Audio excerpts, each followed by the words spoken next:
to the deep dive. Today we're plunging into something pretty fascinating, maybe a bit challenging. Psychic Aikido, across vast distances. Yeah, it's quite a concept. We're digging into an essay that talks about using Aikido ideas, non-resistance, redirecting energy. But applying it to subtle energy work. Exactly. Across what the essay calls the Earth's psychic grid. Sort of an invisible energy network connecting thing. Okay, got it. So our goal here for you listening is to kind of cut through the complexities and give you the main things to consider, the potential pitfalls of this long-range energy work. A shortcut to the core ideas, basically. Right. So let's dive in. The essay kicks off with the big one. Energetic overload.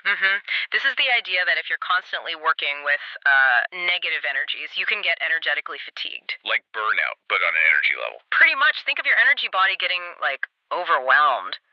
The essay mentions symptoms, physical exhaustion, being emotionally unstable, even your spiritual sensitivity decreasing. That makes sense. So what does it suggest? Grounding.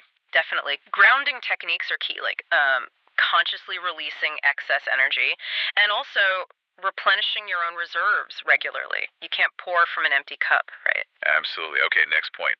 Identity dissolution or ego inversion. Yeah. That sounds intense. It does. It's about the risk of your personal boundaries blurring when you're constantly interacting energetically with other things, other people, maybe even places. So you might sort of lose track of where you end and something else begins. Kind of. Or even start taking on external energetic patterns without realizing it. The essay really stresses knowing your own energy signature, your own spiritual sovereignty, and practicing good energetic hygiene. Right, keeping your own energetic space defined. Okay. Then there's this idea of retaliation from parasites or thought form entities. Bit spooky. Well, yeah, the concept is that these negative energy clusters or thought forms don't just disappear quietly. They might resist. And if you, say, neutralize whatever they're attached to. They might look for vulnerabilities in the practitioner. It's described as a potential pushback.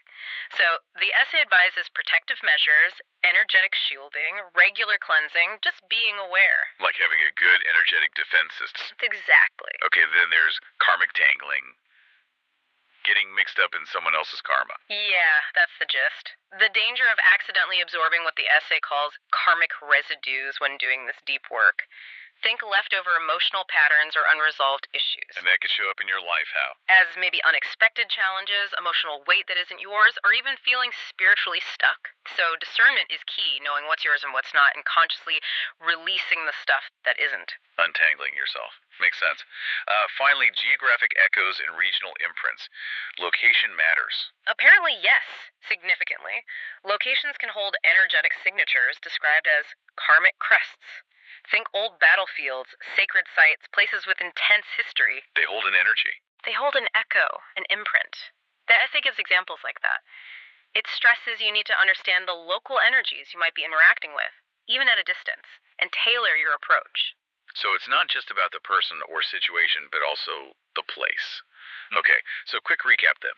The big challenges seem to be managing your own energy levels, keeping your identity clear, dealing with potential resistance from these negative forms, avoiding getting tangled in others' karma, and factoring in the energy of specific locations. That sums it up nicely. Preparation, awareness, and importantly, ethical considerations are really emphasized throughout the essay for this kind of work. So a final thought for you listening. Even if psychic Aikido isn't your thing, maybe think about how these dynamics play out metaphorically. How do you engage with information, with the world's energies? Are there parallels in maintaining your boundaries or avoiding karmic tangles online, for example? Yeah, what resonates from these challenges in your own experience? Something to mull over.